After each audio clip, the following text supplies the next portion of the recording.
Hey friends, and welcome back to my YouTube channel. For those of you who are new here, my name is Kaylee and this is Foodie Friday. The weather here has been absolutely awful. It's been cold, raining every day for about 2 weeks, and I am just over it. I'm longing for all things summer. So I decided to put some sunshine on your screen by sharing my favorite summer salad. So this week we are going to be making a Cobb salad, and I'm sure you're thinking Cobb salad, those are easy to throw together, but this recipe has a little extra twist on it. It's a great summer recipe to take to a backyard barbecue, to bring to your next girls' night as a side dish, or it's something that you can make for the entire family to enjoy.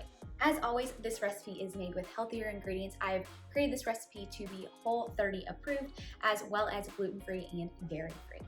Before we get started, be sure to hit that subscribe button so you never miss out on a video. Without further ado, let's get to cooking. For this recipe, we're going to be using just a few very simple ingredients. Our main ingredient is 3 hearts of romaine lettuce. We also have a small container of cherry tomatoes. You can use whatever tomatoes you prefer. Then we also have 4 large green onion stalks, 3 ripe avocados, and then we also have, for our protein source, a pack of Whole30 approved bacon. Make sure this does not have any sugar added to it. Then we have 8 to 10 hard-boiled eggs. The first thing we will do is cook our protein sources. So we're gonna start off by cooking our bacon.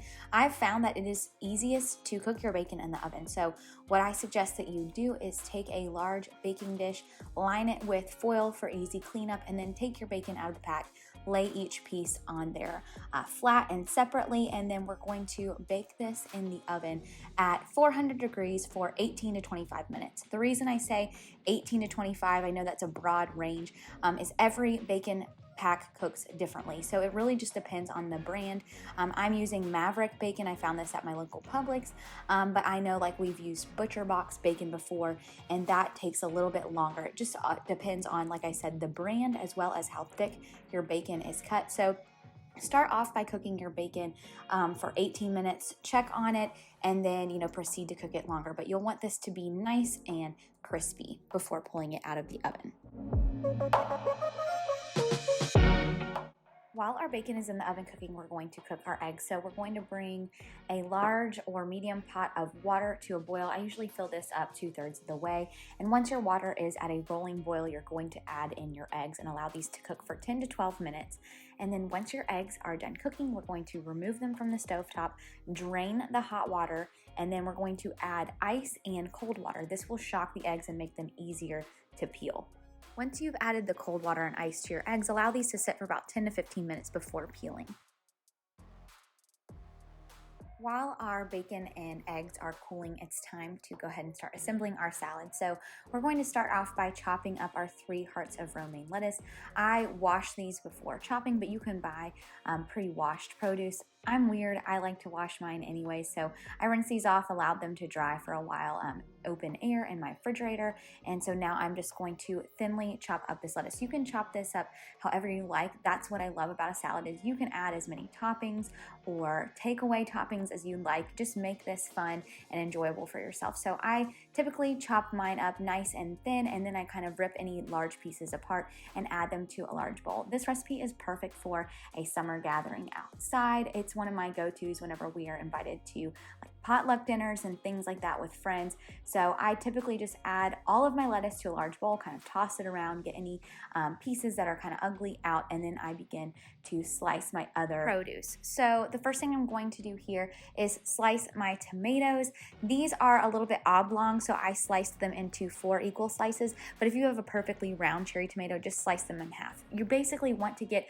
all of your extra veggies and toppings bite-sized, so that way when you toss the salad to serve, it's easy to get a little bit of everything.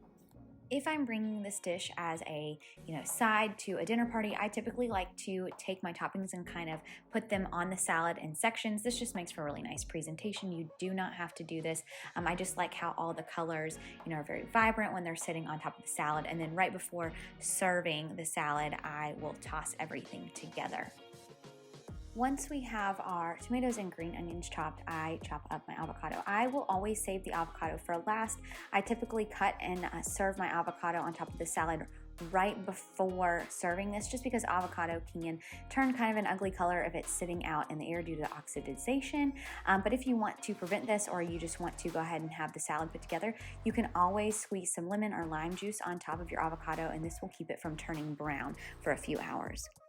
Once we have all of our produce chopped and ready to go, it's time to chop up that bacon and our hard-boiled eggs. So I typically just roughly chop this. I like a nice thick chunky piece of bacon in my salad, so I don't chop this finely, but you're more than welcome to make this more like a crumble. But chop that bacon up, toss it on top, and then we will move on to peeling and chopping our hard-boiled eggs. If you're anything like me, peeling a hard-boiled egg always ends in an epic fail until I learned this hack. So by shocking the eggs after you boil them, so immediately immersing them in ice cold water after you boil them, actually allows the egg to separate from its shell better. So when you're peeling them, lightly tap them on a hard surface, kind of gently roll the egg to shatter the shell on the outside, and then slowly peel that off. Your egg should slip right out. And I will say this works best with white eggs. The brown eggs, for some reason, are harder to peel, so just an FYI. And if you have access to fresh eggs, just be prepared that they will not peel as easily as store-bought eggs. This is nothing against fresh eggs. I am a lover of farm fresh eggs, but I just wanted to let you know that the fresher the egg, the harder it is to peel.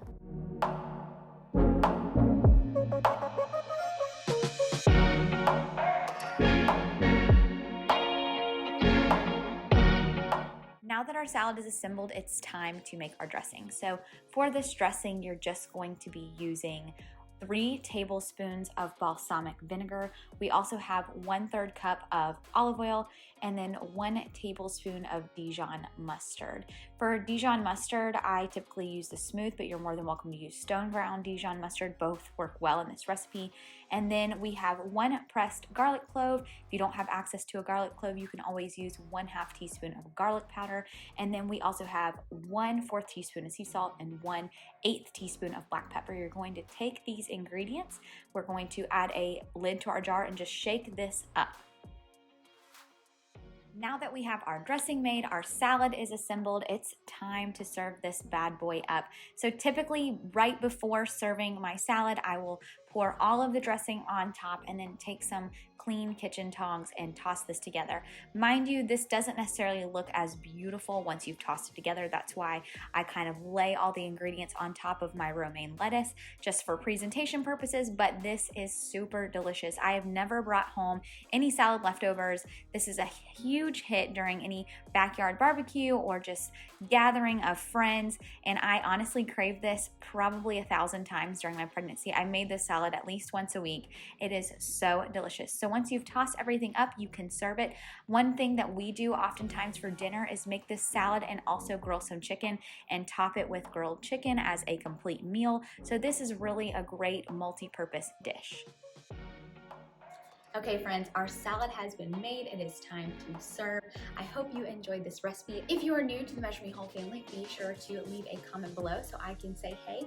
And if you would like more frequent updates, you can follow me on Instagram at Measure Me Whole. As always, if you enjoyed this video, be sure to give it a like, as well as subscribe to my channel so you never miss a recipe. I look forward to getting together next week where we cook another fun, nutritious, and delicious dish. All right, you guys, see you next time.